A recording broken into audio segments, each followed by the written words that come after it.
बिस्मिल्लाहिर्रहमानिर्रहीम। हमारे पास आज टॉपिक है stratified random sample. Probability sampling की हम टाइप्स पढ़ रहे थे। इससे पहले हम सिंपल रैंडम सैंपल पढ़ चुके हैं, जिसमें हर सैंपल पॉइंट्स के सिलेक्ट होने के चांसेस इक्वल थे। जब हर सैंपल पॉइंट्स के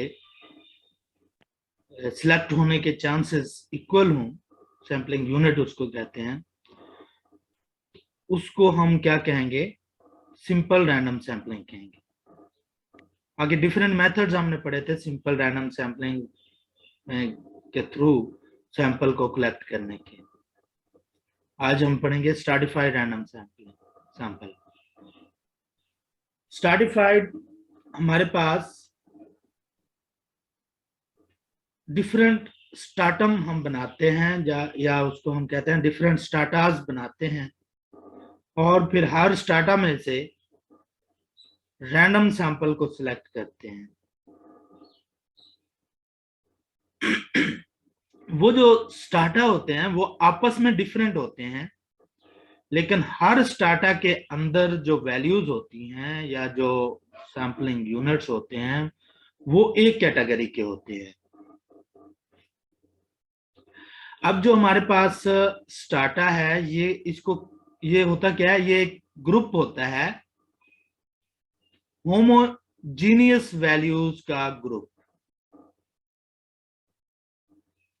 होमोजीनियस वैल्यूज का जो ग्रुप होता है उसको हम स्ट्रैटा कहते हैं, या होमोजीनियस कैरेक्टरिस्टिक्स जिसमें सैंपलिंग यूनिट्स की हों उसको हम स्ट्रैटा कहते हैं। और हर स्ट्रैटा एक दूसरे से हेट्रोजीनियस होता है, मतलब मुख्तलिफ होता है। फॉर एग्जाम्पल, एक कॉलेज के अंदर डिफरेंट डिसिप्लिन के स्टूडेंट हैं। वो कौन कौन से डिसिप्लिन हो सकते हैं? फॉर एग्जाम्पल, हमारे पास फिजिक्स, केमिस्ट्री, एक बायो, क्लास मैथ, है, अलग उसमें अलग। फिजिक्स, केमिस्ट्री, बायो, या फिर हमारे पास medical, non medical, general science, arts, ये कैटेगरीज हो सकती हैं। तो हर कैटेगरी जो है, जो ग्रुप होगा उसको हम स्ट्रैटा कहेंगे। और हर स्ट्रैटा से जब हम सैंपल सिलेक्ट करते हैं उसको हम स्ट्रैटिफाइड रैंडम सैंपल कहेंगे। हर स्ट्रैटा को हम कैपिटल N1, कैपिटल N2, और जितनी कैटेगरीज होंगे उतने, अगर 4 कैटेगरीज हैं तो पहली कैटेगरी को N1 कैपिटल, दूसरी को N2 कैपिटल, फिर N3 कैपिटल और N4 कैपिटल के साथ डिनोट करेंगे। और उसमें से जो सैंपल हम सिलेक्ट करेंगे उसको हम small N1, small N2, small N3, यानी हर कैटेगरी से हम अलग-अलग सैंपल सिलेक्ट करेंगे। तो इसको हम कहते हैं stratified random sample. First of all हमने ओवरऑल स्मॉल n डिफाइन करना होगा कि ओवरऑल हम स्मॉल n कितना सिलेक्ट करेंगे। फॉर एग्जांपल, अगर ओवरऑल कैपिटल N हमारे पास 500 है तो उसमें से हम अपना डिसाइड करेंगे कि स्मॉल n कितना लेना है। फॉर एग्जांपल, हम 50 स्मॉल n ले रहे हैं, 500 टोटल हमारे पास पॉपुलेशन थी। तो फिर उसके बाद हमने डिसाइड करना है कि हर कैटेगरी में से कितने कितने हमने लेना है। 55 अगर हम पूरा करना चाह रहे हैं तो पहले कैपिटल N1 से हम कितना स्मॉल n लेंगे, दूसरे कैपिटल N में से हम कितना स्मॉल n लेंगे, और इसके फिर आगे हमारे पास डिफरेंट मेथड्स हैं कि हमने कितना स्मॉल n लेना है, वो आगे हम देखते हैं। इसको कहते हैं allocation of sample size. Allocation of sample size में हम देखते हैं कि कितना कितना स्मॉल n हमने लेना है, या सैंपल साइज हर एक में से कितना लेना है। तो इक्वल एलोकेशन में ये होता है कि हर कैटेगरी से हम इक्वल सिलेक्ट करेंगे। फॉर एग्जांपल, अगर हमने 40 का सैंपल लेना हो और हमारे पास 4 कैटेगरीज हों तो हर कैटेगरी से हम 10-10 को सिलेक्ट कर लेंगे। इसको हम इक्वल एलोकेशन कहेंगे कि हर कैटेगरी में से या हर स्टार्टअप में से इक्वल हम स्मॉल एन सिलेक्ट करेंगे। उसके बाद हमारे पास आता है प्रोपोर्शनल एलोकेशन। अब प्रोपोर्शनल एलोकेशन में ये होगा कि हमारे पास जिस स्टार्टअप का प्रोपोर्शन ज्यादा होगा उसमें से हम ज्यादा स्मॉल एन सिलेक्ट करेंगे, और जिसका प्रोपोर्शन कम होगा उसमें से हम कम जो है उसके प्रोपोर्शन के लिहाज से उतना कम सैंपल साइज लेंगे। फार्मूला इसका हमारे पास क्या बनता है,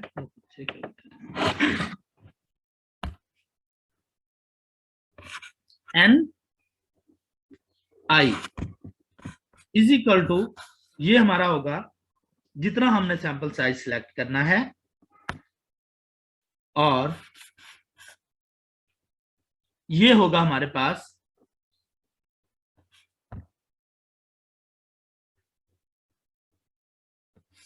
एन आई, यानी जितना हमने कैपिटल एन में से करना है, या उस स्पेसिफिक जो स्टार्टा है उसके अंदर जितनी वैल्यूज हैं, और ये ओवरऑल हमारे पास जितना पॉपुलेशन साइज था। सपोज मैं यही एग्जांपल एक लेता हूं कि मेरे पास एन जो है कैपिटल 600 है, और स्मॉल एन हमने 60 जो है सिलेक्ट करना है। अब मेरे पास जो N1 है उसके अंदर 300 वैल्यूज हैं, कैपिटल N1। स्मॉल n1 जो है उसमें मेरे पास 150 वैल्यूज हैं, N2, और N3 इसमें भी मेरे पास 150 वैल्यूज हैं। अब मैंने इसमें से कितना N1 सिलेक्ट करना है, इसमें से कितना N2 सिलेक्ट करना है, इसमें से कितना N3 सिलेक्ट करना है। तो क्या करूंगा, ये जो ऊपर फार्मूला गिवन है इसके अंदर मैं वैल्यूज पुट करूंगा। 60 स्मॉल n की जगह पे, कैपिटल एन आई मेरे पास पहली कैटेगरी या पहला स्टार्टअप में 300 वैल्यूज हैं, और ओवरऑल मेरे पास 600 वैल्यूज हैं। इसको सिंप्लीफाई कर लेंगे तो ये कितना आ जाएगा, 30 वैल्यूज N1 यानी फर्स्ट डाटा से हम सिलेक्ट करेंगे। इसी तरह यहां पर मैं N2 के लिए फार्मूला लिख लेता हूं।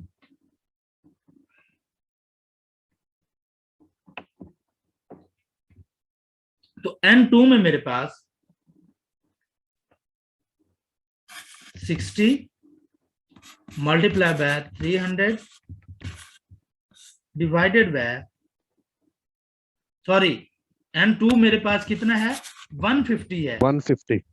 तो यहां पे कितना आएगा, 150 multiply by divided by 600।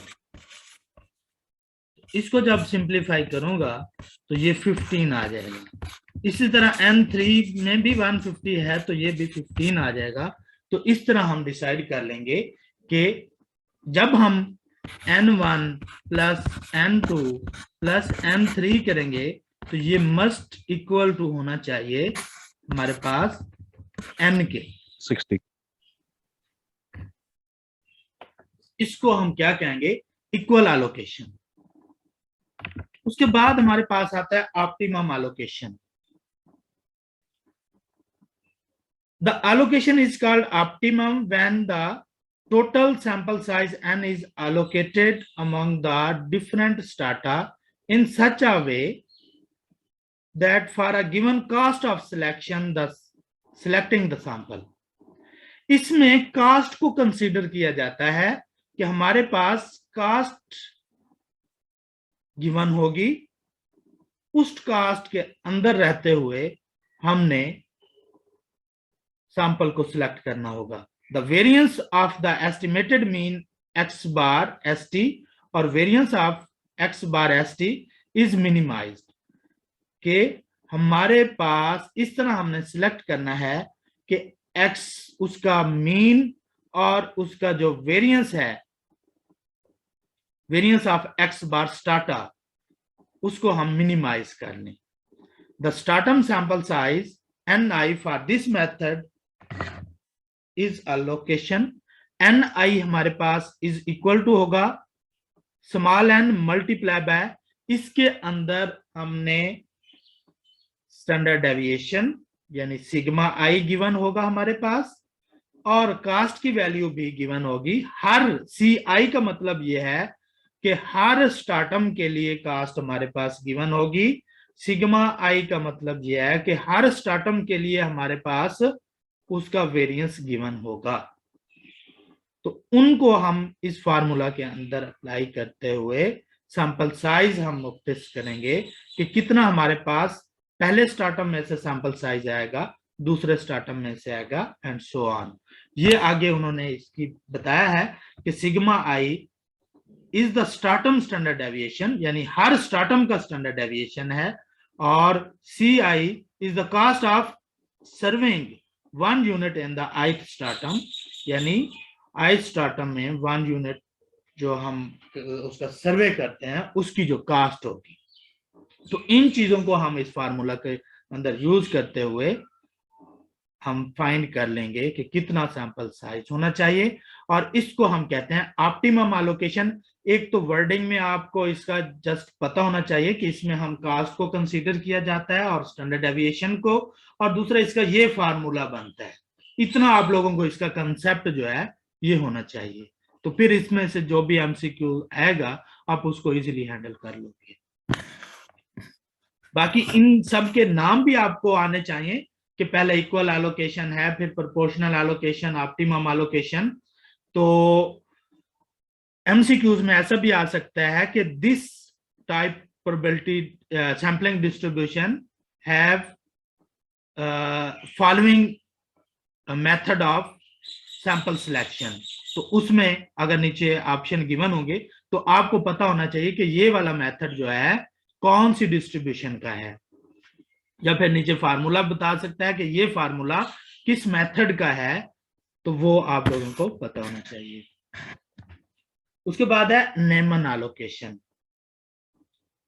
This method of allocation was proposed by J Neyman, और इसने 1934 को जो है ये मेथड डेवलप किया था।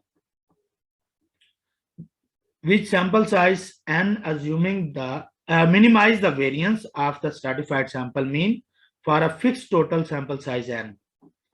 इसके अंदर बाकी फार्मूला सारा सेम रहता है, इसमें कास्ट को जो है सर्विंग कास्ट को वो रिमूव किया गया है, यानी सर्विंग कास्ट को ये कंसीडर नहीं करता।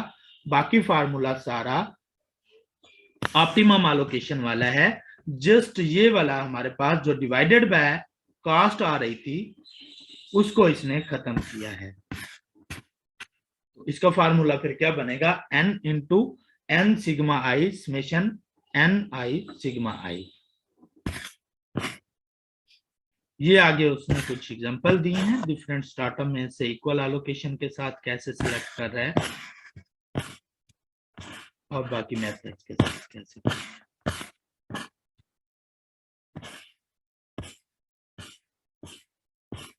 इनको अगर आपने प्रैक्टिस करनी हो तो जस्ट वन टाइम देख लेना।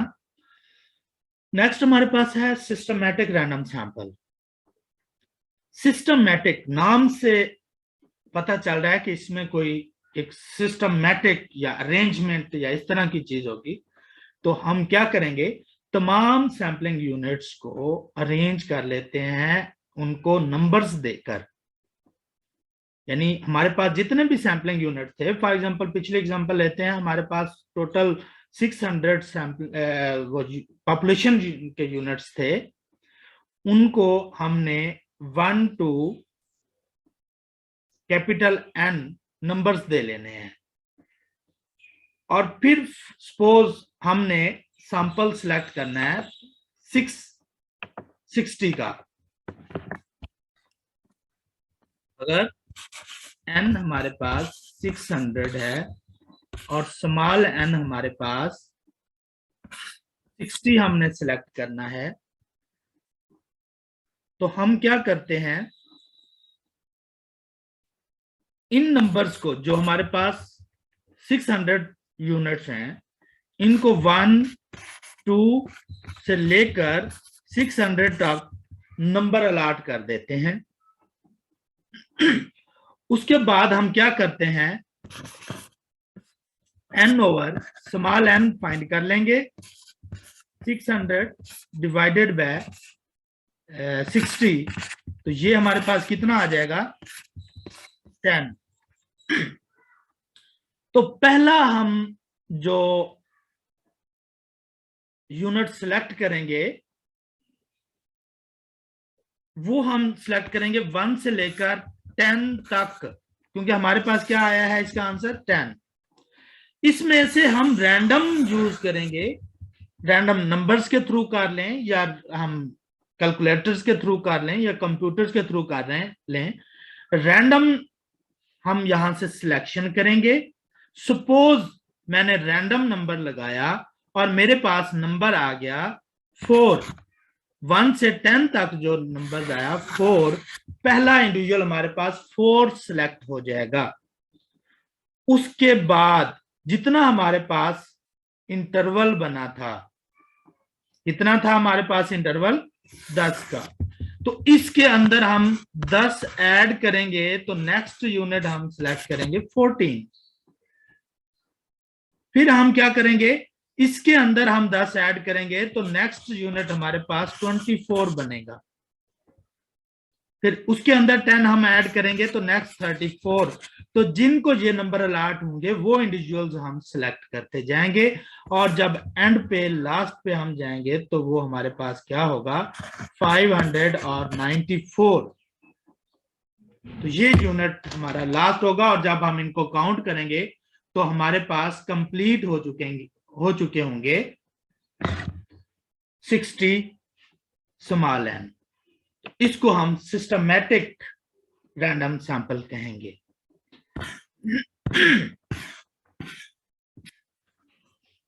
नेक्स्ट हमारे पास आता है क्लस्टर सैंपल। क्लस्टर सैंपल और स्ट्रैटिफाइड सैंपल में लोग मिक्स कर जाते हैं, क्लस्टर सैंपल को और स्ट्रैटिफाइड सैंपल को। आप लोगों ने इसका ये डिफरेंस रखना है,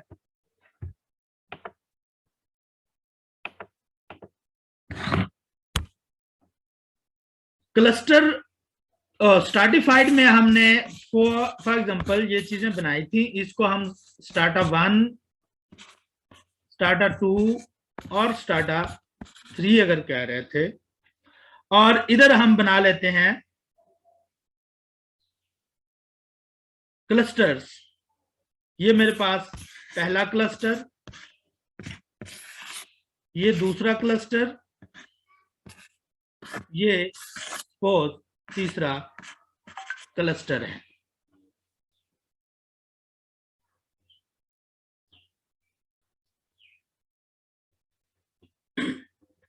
अब क्या करेंगे, ये जो हमारे पास स्टार्टम है ये आपस में डिफरेंट हैं। ये स्टार्टम 1 स्टार्टम 2 से डिफरेंट है, स्टार्टम 2 स्टार्टम 3 से, यानी ये सब आपस में डिफरेंट हैं, हेट्रोजीनियस है इसको आप ये कहने। लेकिन इनके अंदर जो वैल्यूज हैं वो होमोजीनियस हैं। लेकिन यही चीज जब क्लस्टर में आती है तो वो इसका उल्ट बन जाती है। हर क्लस्टर आपस में एक जैसा है, उसकी कैरेक्टरिस्टिक्स जो है ऑलमोस्ट इक्वल है। क्लस्टर 1, क्लस्टर 2, क्लस्टर 3, इनकी कैरेक्टरिस्टिक्स जो है वो आपस में होमोजीनियस हैं, लेकिन हर क्लस्टर के अंदर वैल्यूज जो है वो डिफरेंट होंगी, उसके अंदर वैल्यूज डिफरेंट होंगी। अब एग्जांपल इसमें अगर हमने कॉलेज स्टूडेंट की ली थी और वो थे डिफरेंट डिसिप्लिन के स्टार्टम के अंदर, अब इसमें भी अगर हम एग्जांपल कॉलेज की ही ले लें, इसको मैं कह लेता हूं ये कॉलेज 1 है, ये कॉलेज 2 है और ये कॉलेज 3 है। अब इसके अंदर हर डिसिप्लिन का स्टूडेंट कॉलेज 1 के अंदर भी होगा, कॉलेज 2 के अंदर भी होगा, कॉलेज 3 के अंदर भी होगा, यानी इनके अंदर वैल्यूज हर डिसिप्लिन की हैं कि उसमें जनरल साइंस का स्टूडेंट भी है, उसमें मेडिकल का स्टूडेंट भी है, उसके अंदर हमारे पास नॉन मेडिकल का स्टूडेंट भी है, यानी इसके अंदर वैल्यूज डिफरेंट हैं क्लस्टर के अंदर। लेकिन आपस में अगर हम क्लस्टर्स का कंपैरिजन करें कॉलेज 1 का कॉलेज 2 के साथ, तो ये कॉलेज आपस में जो है इसकी कैरेक्टरिस्टिक्स जो होंगी वो होमोजीनियस होंगी। तो ये मेन डिफरेंट है स्ट्रैटिफाइड रैंडम सैंपल का और क्लस्टर सैंपल का। तो अगर इसकी आप यहां से डेफिनेशन पढ़ते हैं तो यही होगा, a random sample is said to be a cluster sample if it consists of first selecting at random groups of individual units called clusters treated as sampling unit into which a population can be divided and then including in the sample either all the units from each of the chosen cluster or selecting a random sample of the units which the cluster comprises. In other words, suppose that a population is first divided into m smaller groups, equal or unequal in sizes, called clusters, such as the blocks of the cities, households, classes. A random sample consists of a number of clusters. वो बात इसने कहाँ लिखी है, homogeneous और heterogeneous वाली।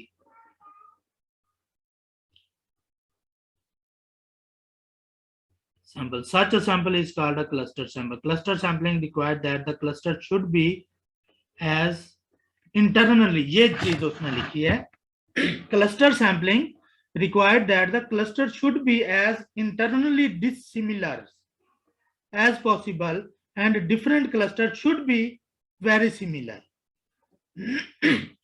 यानी जैसे मैंने एग्जांपल दिया कॉलेज 1, कॉलेज 2, वो कॉलेज 3 ये आपस में सिमिलर होंगे और उनके अंदर जो इंटरनली है वो डिसिमिलर, यानी उसके अंदर वैल्यूज मुख्तलिफ होंगी।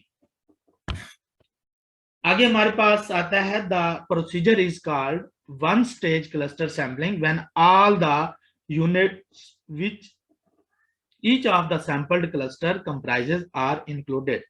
If each of the sampled cluster is subsampled, then the sampling plan is called two-stage cluster sampling.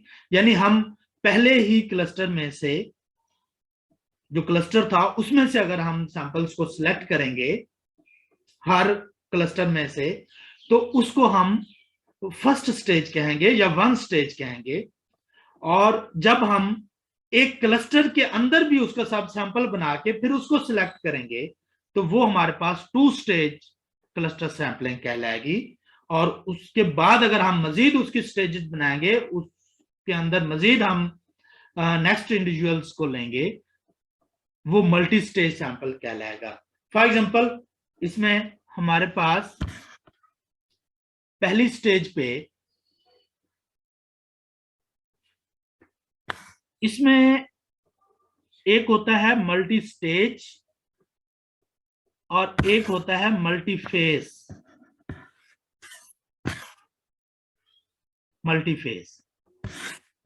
इनका फर्क देखते हैं। ये इंपॉर्टेंट है, ये अक्सर इंटरव्यू में ये क्वेश्चन ज्यादा पूछा जाता है, मल्टी स्टेज मल्टी फेज का, और एमसीक्यूज भी इसका बन सकता है। A sample is called a multi-stage sample when it is selected in stages, जो हम लोग पढ़ी हैं. The sampling units at each stage, here a population is divided into a number of units called first stage units, which are subsampled. Each of the selected second stage units in the further divided into third stage units. From each which are subsample is again selected and so on. आगे इसकी example से मजीद वाज़ेह होगा. For example, in a sample survey we select a random village, यानी कि हम एक we select a random sample of n1 district. District जो है हमारी फर्स्ट स्टेज हो गई. देन वी टेक अ सब सैंपल ऑफ n2 विलेज, यानी हमने डिस्ट्रिक्ट में से विलेज को सिलेक्ट करना है, तो ये हमारे पास उसका सब सैंपल हो जाएगा. वो यहां पे ये भी कह सकता था कि डिस्ट्रिक्ट और उसके बाद तहसील और फिर तहसील के बाद विलेज, तो ये फिर हमारे पास नेक्स्ट 2 स्टेज हो जाता है. First stage units, then we take a subsample of n to select as village. Second stage, from each of the selected district, again we select a subsample of n3 households, और फिर हम उसमें से household को, village में से एक घराना को अगर हम सिलेक्ट करेंगे तो वो हमारे पास थर्ड स्टेज हो जाएगी. From each of the selected village and so on. उसके बाद हम जाते हैं मल्टीफेज के अंदर. A sample is said to be two-phase sample when certain atoms of information are collected from all the units in a sample and other atoms of the usually more detailed information are collected from a subsample of the units composing the original sample. यानी two-phase sample is also called double sampling. For the first time by Neyman, ये किसने किया था? Two phase sampling also called double sampling, और ये propose की थी 1938 में नेमन ने. When more phases are added, it becomes multi-phase sampling.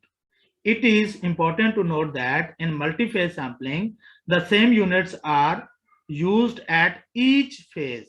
Whereas in multi-stage, ये इसका मेन डिफरेंस देख लें कि हमारे पास जो सैम्पलिंग मल्टीफेज सैम्पलिंग है, इसके अंदर हर फेज के अंदर सेम सैम्पलिंग यूनिट्स रहेंगे, लेकिन जो मल्टी स्टेज है उसमें सैम्पलिंग यूनिट्स हर दफा चेंज हो रहे होंगे. Units are different at different stages of sampling. The advantages of multi-phase sampling are that it can prove cheaper and it reduces the burden on respondents. उसके बाद हमारे पास आता है sequential sampling. This is another method of sampling where the sampling size is not fixed in advance, यानी इसके अंदर sample size advance fix नहीं होता, ये इसकी कैरेक्टरिस्टिक्स होगी. But sampling units are drawn on by one by one, ये लिखा हुआ है one by one, are in lots, and the decision is based on a definite rule relating to the sampling units themselves. That is, we draw one unit at a time and after each drawing we make a decision whether to accept the lot or the group. यानी कि इसके अंदर हमारे पास sequential sampling में अगर हमारा मकसद